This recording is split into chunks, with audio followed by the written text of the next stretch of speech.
తెలంగాణ రాజకీయం ఒక్కసారిగా హీటెక్కింది. ఇందుకు మాజీ సీఎం కేసీఆర్ కు కాళేశ్వరం కమిషన్ పంపిన నోటీసులే కారణం. ఈ ఒక్క పరిణామం కాళేశ్వరం కమిషన్ విచారణలో కీలక మలుపుగా కనిపిస్తోంది. కేసీఆర్ గనుక విచారణకు హాజరైతే ప్రాజెక్టు నిర్మాణంలో అవకతవకలపై ఆరోపణలపై విచారణ ఓ కొలిక్కి వస్తుందనే చర్చ జరుగుతోంది. అయితే ఇప్పుడు తలెత్తుతున్న ప్రశ్నల్లా ఒకటే, అదే కేసీఆర్ విచారణకు వస్తారా లేదా?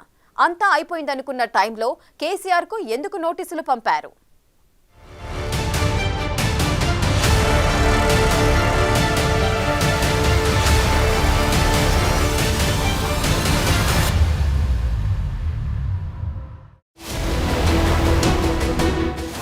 కాళేశ్వరం కమిషన్ విచారణలో కీలక మలుపు. కేసీఆర్ కు నోటీసులు పంపిన పీసీ ఘోష్ కమిషన్. మాజీ సీఎం కేసీఆర్ విచారణకు హాజరవుతారా?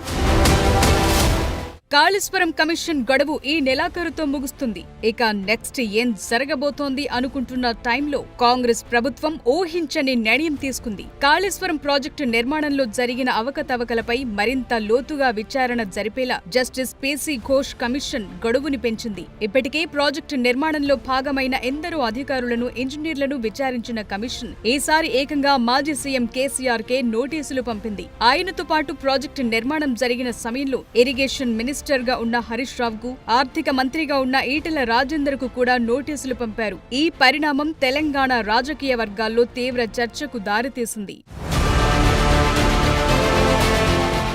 కాళేశ్వరం ప్రాజెక్టు నిర్మాణం, మేడిగడ్డ బ్యారేజ్ కుంగుబాటు, ఇతర బ్యారేజీల్లో లీకేజ్లు, నిర్మాణంలో నాణ్యతా లోపాల లాంటి ఆరోపణలపై తెలంగాణ సర్కార్ జస్టిస్ పీసీ ఘోష్ కమిషన్ ను ఏర్పాటు చేసింది. ఈ విచారణలో భాగంగా ప్రాజెక్టుకు సంబంధించిన కీలక నిర్ణయాల్లో అప్పటి సీఎం, నీటిపారుదల శాఖ మంత్రి, ఆర్థిక మంత్రిగా ఉన్న వారి పాత్రపై స్పష్టత కోసం ఈ నోటీసులు జారీ చేశారు. అయితే ఇప్పటి వరకు జరిగిన కమిషన్ విచారణలో అధికారులు, ఇంజనీర్లంతా ప్రాజెక్టు నిర్మాణంలో అప్పటి ముఖ్యమంత్రి సూచన పాటించామని చెప్పటం కూడా చర్చనీయాంశంగా మారింది. చాలా మంది ఇంజనీర్లు, అధికారులు తమ వాంగ్మూలాల్లో ముఖ్యమంత్రి ప్రత్యక్ష ఆదేశాల మేరకే వ్యవహరించామని చెప్పినట్లు తెలుస్తోంది. విచారణకు హాజరైన ఉన్నతాధికారులు కూడా మేడిగడ్డ బ్యారేజ్ లో నీటి నిల్వ చేసేందుకు ఉన్నత వర్గాల నుంచి ఆదేశాలొచ్చాయని కమిషన్ కు తెలిపారు. మేడిగడ్డ బ్యారేజ్ నిర్మాణం పూర్తవకుండానే ధృవీకరణ పత్రం కూడా ఇచ్చారనే వాదనలున్నాయి. నిర్మాణ సంస్థలు, ఇంజనీర్లు, నీటిపారుదల శాఖ అధికారుల నుంచి సేకరించిన సాక్ష్యాల ఆధారంగా ప్రాజెక్టు ప్రణాళిక దశ నుంచి తప్పిదాలు జరిగాయనే ఆరోపణలున్నాయి.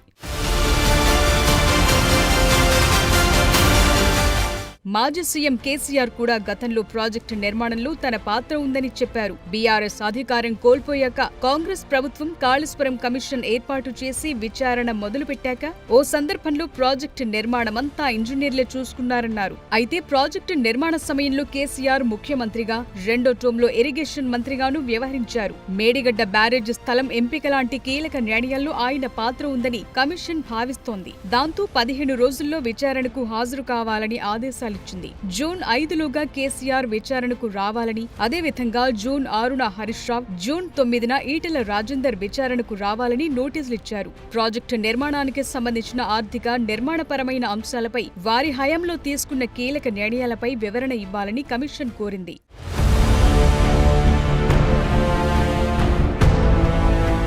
జస్టిస్ పీసీ ఘోష్ కమిషన్ ఇప్పటికే అనేక మంది అధికారులను, ఇంజనీర్లను, నిర్మాణ సంస్థల ప్రతినిధులను విచారించింది. ప్రాజెక్టుకు సంబంధించి డాక్యుమెంట్లు, ఫైళ్లను పరిశీలించింది. కమిషన్ గడువు ఈ నెలాఖరుతో ముగుస్తుండగా ప్రభుత్వం దాన్ని మరో 2 నెలల పాటు పొడిగించింది. దీనికంటే ముందు త్వరలోనే కమిషన్ తన ఫైనల్ రిపోర్టుని కూడా సమర్పించేందుకు సిద్ధమైనట్లు తెలుస్తోంది. అయితే కీలక నాయకులను విచారించకుండా నివేదిక సమర్పిస్తే అసంపూర్ణంగా ఉంటుందని న్యాయ నిపుణులు అభిప్రాయం వ్యక్తం చేశారు. దాంతో కమిషన్ గడువుని పొడిగించి కేసీఆర్ కు కూడా నోటీసులు జారీ చేసినట్లు తెలుస్తోంది. ఇది తెలంగాణ రాజకీయాల్లో ఓ కీలక మలుపుగా కనిపిస్తోంది. ఈ వ్యవహారం రాజకీయంగానే కాదు, న్యాయపరంగానూ ప్రాధాన్యత సంతరించుకుంది. కేసీఆర్, హరీష్, ఈటెల విచారణతో కాళేశ్వరం ప్రాజెక్టులో అవకతవకలపై పూర్తి స్థాయిలో విచారణ కొలిక్కి వస్తుందా లేదా అనేది కూడా ఆసక్తిగా మారింది.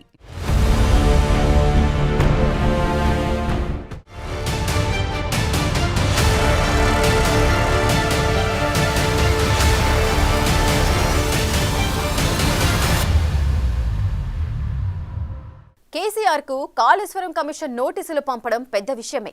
కానీ దీనిని మించిన క్వశ్చన్ మరొకటి ఉంది. అసలు కేసీఆర్ విచారణకు హాజరవుతారా? ఇదే కాదు, పీసీ ఘోష్ కమిషన్ విచారణలో కేసీఆర్కు వ్యతిరేకంగా వచ్చిన అంశాలేంటి? ఏ అంశాల్లో కేసీఆర్ ప్రస్తావన వచ్చిందనేది కూడా ఆసక్తిగా మారింది.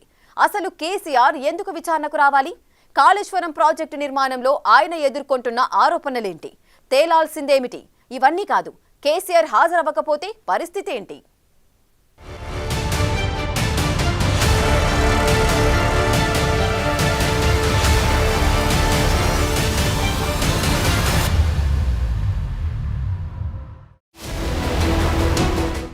నోటీసులు ఇచ్చారు సరే, కేసీఆర్ విచారణకు వస్తారా?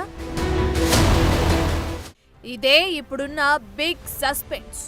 సహజ న్యాయ సూత్రాల ప్రకారం ఆరోపణలు ఎదుర్కొంటున్న వారికి తమ వాదనలు వినిపించే అవకాశం ఇవ్వాలని కాళేశ్వరం కమిషన్ నిర్ణయించింది. అందుకోసమే కేసీఆర్తో సహా హరీష్ రావు, ఈటెల రాజేందర్కు కూడా నోటీసులు జారీ చేశారు. కానీ కేసీఆర్ విచారణకు వెళతారా లేదా అనేదే మెయిన్ క్వశ్చన్. ఎందుకంటే గతంలో విద్యుత్ కమిషన్ విచారణకు కేసీఆర్ ని పిలిచినప్పుడు ఆయన విచారణకు హాజరవ్వకుండా సుప్రీంకోర్టును ఆశ్రయించారు. దాంతో ఇప్పుడు కాళేశ్వరం అవకతవకలపై విచారిస్తున్న పీసీ ఘోష్ కమిటీ విచారణకు కేసీఆర్ హాజరవుతారా లేదా అనేది ఇంట్రెస్టింగ్ గా మారింది. అసలు కేసీఆర్ ఎదుర్కొంటున్న ఆరోపణలేంటి అనే విషయాల్లోకి వెళితే, మేడిగడ్డ బ్యారేజీని తుమ్మిడిహట్టి నుంచి మేడిగడ్డకు మార్చడం లాంటి కీలక నిర్ణయాలు కేసీఆర్ ముఖ్యమంత్రిగా ఉన్నప్పుడే జరిగాయి. ఈ స్థలం మార్పు ప్రాజెక్టు వ్యయం పెరిగేందుకు టెక్నికల్ సమస్యలకు దారితీసిందనే ఆరోపణలు ఉన్నాయి. చాలా మంది అధికారులు, ఇంజనీర్లు కూడా తమ వాగ్మూలాల్లో ఈ కీలక నిర్ణయాలు ఉన్నత స్థాయిలో ముఖ్యమంత్రి సమక్షంలోనే జరిగాయని చెప్పడం కూడా చర్చానీయాంశంగా మారింది. ఇక మేడిగడ్డ బ్యారేజ్ పిల్లర్లు కుంగిపోవటం, అన్నారం, సుందిళ్ల బ్యారేజీల్లో లీకేజీలు రావటం లాంటి నిర్మాణ లోపాలకు గల కారణాలని కూడా కమిషన్ విచారిస్తుంది. ఈ లోపాలకు ప్రధాన కారణం డిజైన్, నిర్మాణ నాణ్యతలో రాజీ పడటం, నిబంధనల్ని ఉల్లంఘించడం లాంటి అంశాలను ప్రాథమిక నివేదికలు సూచిస్తున్నాయి. ఈ నిర్ణయాలు అప్పటి ముఖ్యమంత్రి ఆదేశాల మేరకే జరిగాయని కొందరు అధికారులు వాంగ్మూలం ఇచ్చినట్లు తెలుస్తోంది. Kaleshwaram lift irrigation project design కు ఆమోదాలు, నాణ్యత, నియంత్రణ, ప్రాజెక్టు అమలు లాంటి కీలక నిర్ణయాలు ఉన్నత స్థాయిలోనే తీసుకున్నారని, ప్రాజెక్టు సిబ్బంది జోక్యం లేకుండా జరిగాయని కొందరు సీనియర్ ఇంజనీర్లు కమిషన్ కు తెలిపారు. మరోవైపు బ్యారేజీల్లో లీకేజీలతో పాటు ఇతర లోపాలను కూడా 2022లోనే నిర్మాణ సంస్థ గుర్తించినా వాటిని మరమ్మతు చేయకుండా నీటిని నిల్వ చేయడం వల్ల మరింత దెబ్బతిన్నాయనే ఆరోపణలు ఉన్నాయి. ఈ విషయంలోనూ ఉన్నత వర్గాల ఆదేశాలున్నాయని కొందరు అధికారులు చెప్పినట్లు సమాచారం.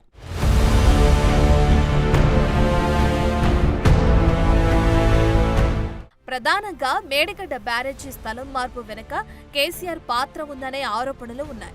ప్రాజెక్టుకి సంబంధించిన డిజైన్ ఆమోదాలు, నిర్మాణ ప్లానింగ్ లో కేసీఆర్ పాత్ర గురించి కూడా కమిషన్ ప్రశ్నించినట్లు తెలుస్తుంది. ఈ విధమైన ఆరోపణలు ఎదుర్కొంటున్నందువల్ల కేసీఆర్ కు కూడా తన వాదన వినిపించుకునే అవకాశం కల్పించేందుకే పీసీ ఘోష్ కమిషన్ నోటీసులు జారీ చేసిందనే వాదనలు ఉన్నాయి. ఆయన కనుక విచారణకు హాజరై తన వాదన వినిపిస్తే ఈ ఆరోపణలు, మిగతా అంశాలపై పూర్తి స్థాయి స్పష్టతొచ్చే అవకాశం ఉంది. కానీ కేసీఆర్ హాజరవుతారా లేదా అనేదే ఇప్పుడు ఆసక్తిగా మారింది. ఆయన గనక హాజరవ్వకపోతే నోటీసుల్ని లెక్క చేయనట్లు, విచారణ ప్రక్రియను సీరియస్ గా తీసుకోలేదనే సంకేతం వెళుతుంది. అంతేకాదు, కేసీఆర్ దగ్గర దాచిపెట్టాల్సిన సమాచారం ఏదో ఉందని, ప్రాజెక్టులో జరిగిన అవకతవకలకు సంబంధించిన సమాచారం ఆయనకు ఏదో తెలుసనే బలమైన అనుమానం కూడా ప్రజల్లో కలిగే అవకాశం ఉంది. విచారణకు సహకరించిపోవటం వల్ల న్యాయపరమైన ప్రక్రియను ఆలస్యం చేస్తున్నారని రాజకీయ ప్రత్యర్థులు ఆరోపించే అవకాశమూ ఉంది.